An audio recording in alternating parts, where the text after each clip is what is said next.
Sur les États-Unis et l'Europe, Washington se mobilise et en Allemagne, le nouveau chancelier Olaf Scholz s'apprête à durcir les restrictions.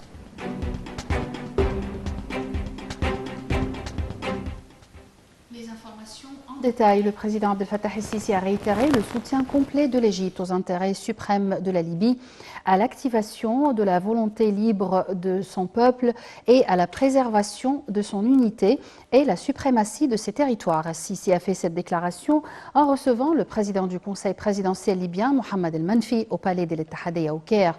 L'entretien s'est déroulé en présence du chef de la diplomatie Sameh Choukri et du chef des renseignements Abbas Kamel. Le président du Conseil présidentiel libyen a de son côté salué le rôle vital de l'Égypte et ses efforts sincères déployés en vue de restaurer la sécurité et la stabilité en Libye et d'unir ses institutions, surtout l'institution militaire que représente l'armée nationale libyenne, et ce, parallèlement aux efforts du comité 5+5 concernant le volet militaire de la crise libyenne.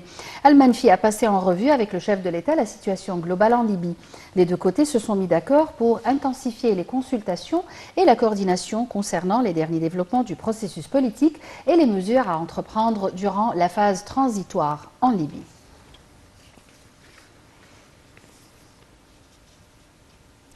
Au cours de son passage par la région Al-Sayeda à Esha, le président Abdel Fattah el-Sisi a rencontré une famille égyptienne avec laquelle il a discuté de leurs rêves et de leurs besoins.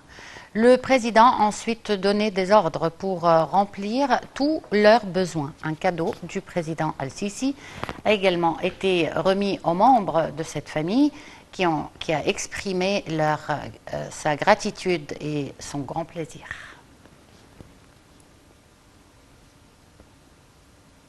Le Premier ministre Moustapha Madbouli a souligné l'importance qu'accorde le président Abdel Fattah el-Sisi à la localisation de l'industrie automobile et des industries annexées. Lors d'une réunion avec les représentants de la société General Motors et de l'un des groupes automobiles égyptiens, Madbouli a souligné que l'État est pleinement prêt à présenter tout le soutien nécessaire en vue de la mise en place d'un partenariat sérieux pour exécuter la stratégie de la localisation de l'industrie automobile. À la suite de la réunion, le chef du gouvernement a inspecté l'exemplaire d'une petite voiture électrique fabriquée par la société General Motors.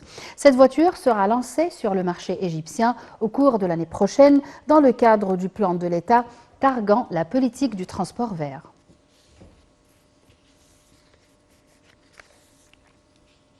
Les indices de la bourse du Caire ont terminé la séance d'aujourd'hui en baisse collective pour le deuxième jour consécutif à cause des opérations de vente des individus locaux et des investisseurs étrangers pour collecter des gains.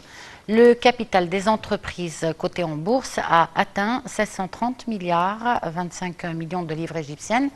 Le principal indice EGX 30 a perdu 0,72% pour atteindre 11 482 points. Les deux indices EGX 70 et EGX 100 ont perdu tous les deux 0,6%.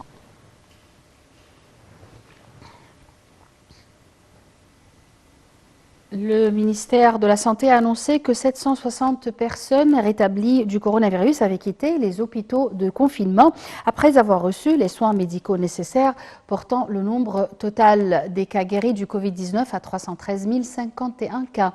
Le ministère de la Santé a toutefois déclaré avoir détecté hier 903 nouvelles infections au coronavirus et 49 décès.